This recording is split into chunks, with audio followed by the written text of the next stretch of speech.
ذریعے سے مدد مانگنا کیوں درست نہیں؟ جس وقت آدمی مر جاتا ہے تو اس وقت اس کی نماز قائم رہتی ہے؟ نہیں قائم رہتی، نماز ختم ہو جاتی، اور جب آدمی مر جاتا ہے اس کا صبر قائم رہتا ہے؟ نہیں، کیونکہ عرض تھا، لیکن روح قائم رہتی ہے۔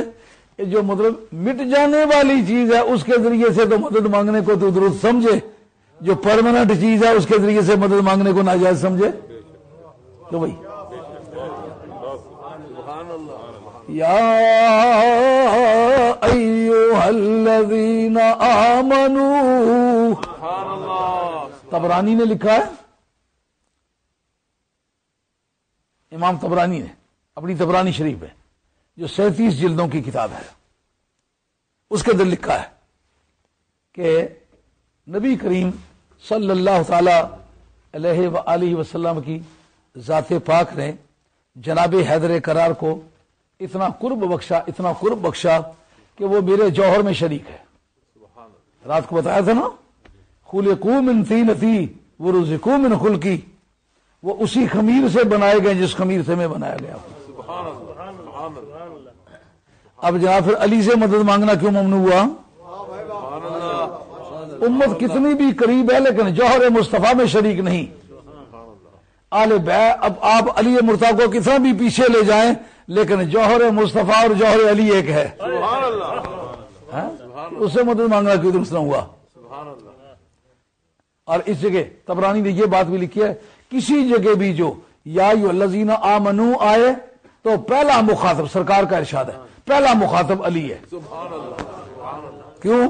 پہلے ایمان لانے والا وہ ہے، اس لیے یا ایھا الذین آمنوا سے مراد علی ہو سکتا ہے، مخاطب علی ہے۔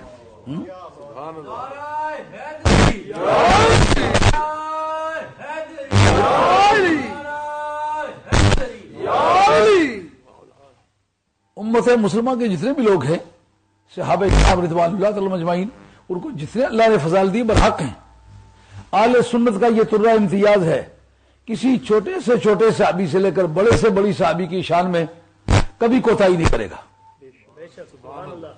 ہم حضرت صدیق اکبر کی ذات کو پوری امت مسلمہ کا سردار مانتے، اس کے بعد فاروق اعظم کو پوری امت مسلمہ کا سردار مانتے، اس کے بعد حضرت عثمان غنی رضی اللہ عنہ کو پوری امت مسلمہ کا سردار مانتے۔ لیکن نبی کریم علیہ الصلوۃ والسلام نے جو آل بیت کو کہا، فرمایا نحن آل بیت فلا یقاس بنا احد، ہم جو آل بیت ہیں ہمارے ساتھ کسی کا موازنہ نہیں ہے۔ حضرت انس رضی اللہ عنہ حدیث کے راوی ہیں، علامہ دہلوی نے مسند الفردوس جلد 4 کے اندر یہ حدیث نقل کی ہے۔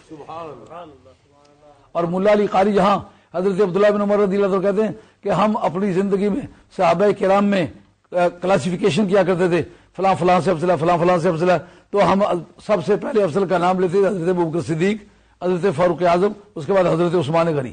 یہ قول ہے حضرت عبداللہ ابن عمر کا، اس کو حدیث کا درجہ اس صورت میں صرف دیا جا سکتا ہے جس صورت میں کہ وہ بزاز کا ایک قول نقل کرتے کہ ہم سرکار کی بارگاہ میں ذکر کیا کرتے تھے، سرکار منع نہیں کیا کرتے تھے۔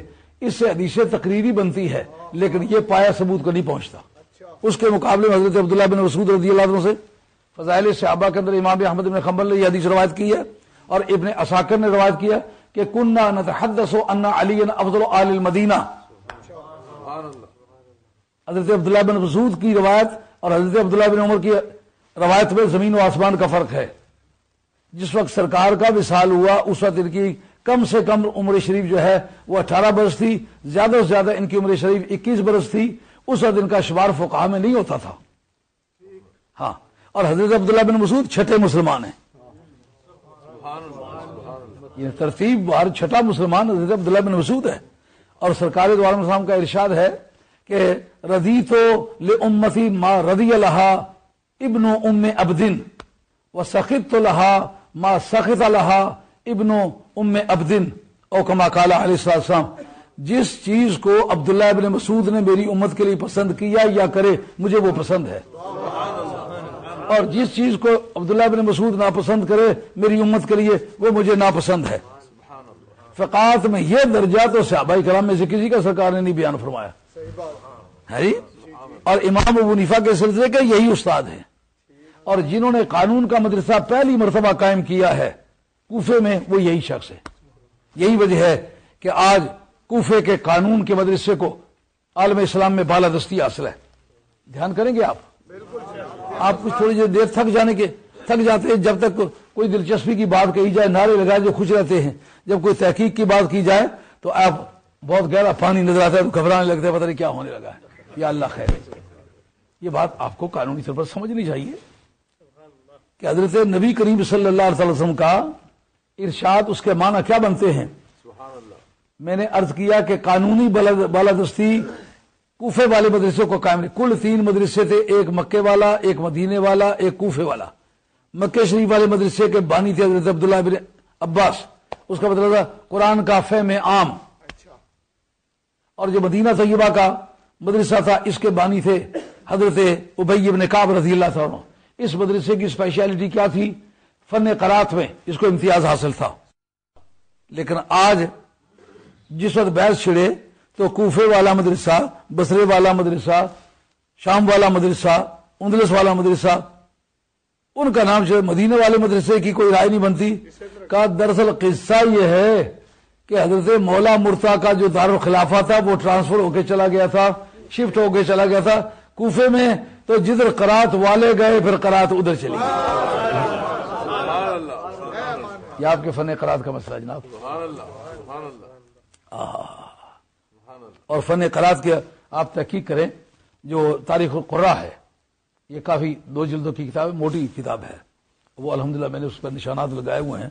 کبھی کسی قاری سے میرا پیچھا پڑ جائے تو پھر جب اس سے پوچھتا ہوں تو پھر اس کا گدھا بھی گہرے پانی میں کھڑا ہو جاتا ہے.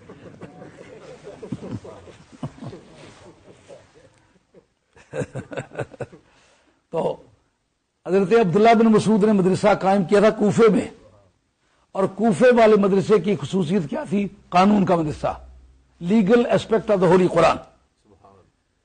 6666 آیات میں سے 300 آیات قانون سے تعلق رکھتی ہیں، اور اسی طرح 5000 احادیث جو ہے یا 6000 اختلاف اہل علم میں وہ قانون سے تعلق رکھتی ہیں. اگر ان کا تکرار حذف کیا جائے تو ہر قوم کے نزدیک 3000 ہی باقی رہ جاتی ہیں. 3000 حدیثیں اور 300 آیات. اور اہل حدیث کہتے ہیں 300 آیات بھی نہیں بلکہ 200 آیات ہے. چلو اس کی تفصیلات کچھ ہوں، ہم اس طبقے سے تعلق رکھتے ہیں جو 300 آیات کو اور 3000 احادیث کو. یا ہمارے اصول فقہ کی چھوٹی سے چھوٹی کتاب کے اندر بھی یہ بحث موجود ہے کہ کل آیات کتنی ہیں جو قانون سے تعلق رکھتی ہیں اور کل حدیثیں کتنی ہیں جو قانون سے تعلق رکھتی ہیں. یاد بھی رکھو گے؟ گلا دلچسپی نے آپ گلا باہر لے پڑے جیسا چینی نے کہہ پاسا یہ نہیں پوچھنا کہ تھوڑے کرا ہے نا اج کہہ پاسا کر گیا سے کرا لے کہ برتے سے نہیں. اب گپے مارنے لگ جاتے. یہ قانونی بات ہے. اس بات کو سمجھو کہ قرآن مجید کی کل کتنی آیات ہیں جو قانون سے تعلق رکھتی ہیں. کم از کم 300 آیات ہیں ہمارے نزدیک، اور کم از کم وہ احادیث جو قانون سے تعلق رکھتے ہیں وہ کتنی ہیں؟ 3000 ہیں. ان پر ریسرچ کا کام اور ماسٹرشپ یہ حضرت عبداللہ بن مسعود کی ہے. اور امام ابو حنیفہ اسی مدرسے کے شاگرد ہیں.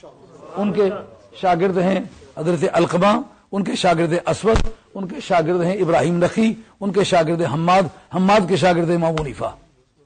اب میں یہ کس طرح کہتا ہوں کہ پورے عالم اسلام میں اس کوفے والے مدرسے کو قانونی بالادستی حاصل ہے جس کی داغ بیل حضرت عبداللہ بن مسعود نے ڈالی تھی؟ علمی بات ہے کہ نہیں؟ اب کہیں جا کے کسی محفل میں بیٹھو تو یہ آپ سے پوچھا جائے کہ قانون میں کس کو برتری حاصل ہے تو آپ کے پاس معقول جواب ہونا چاہیے کہ امام ابو حنیفہ کو. اس مدرسے کا بانی کون تھا؟ عبداللہ بن مسعود. اگر اس مدرسے کے بانی کو صحابہ کی صفوں میں امتیاز قانون دانی میں حاصل نہ ہوتا تو اس کے مدرسے کو یہ ڈسٹنکشن اور یہ امتیاز کبھی حاصل نہ ہوتا. یہ ثبوت میرے پاس کس طرح ہے کہ قانونی بالادستی اس کوفے والے مدرسے کو ہے. دیکھیں پورا جتنا بنو امیہ کا زمانہ ہے، اگرچہ بنو امیہ کا زمانے میں آل بیت رسول اللہ علیہ وسلم سے سخت تشدد کیے گئے اور امام ابو حنیفہ جو ہیں وہ آل بیت کے دھڑے دار تھے. ان کی فقہ کو تو کبھی نافذ نہیں کرنا چاہیے تھا. لیکن آپ عدالتی نظام کو دیکھیں، اس کے پریزیڈنٹ دیکھیں، جو فقہ امام ابو حنیفہ کی اس کے مطابق ہے.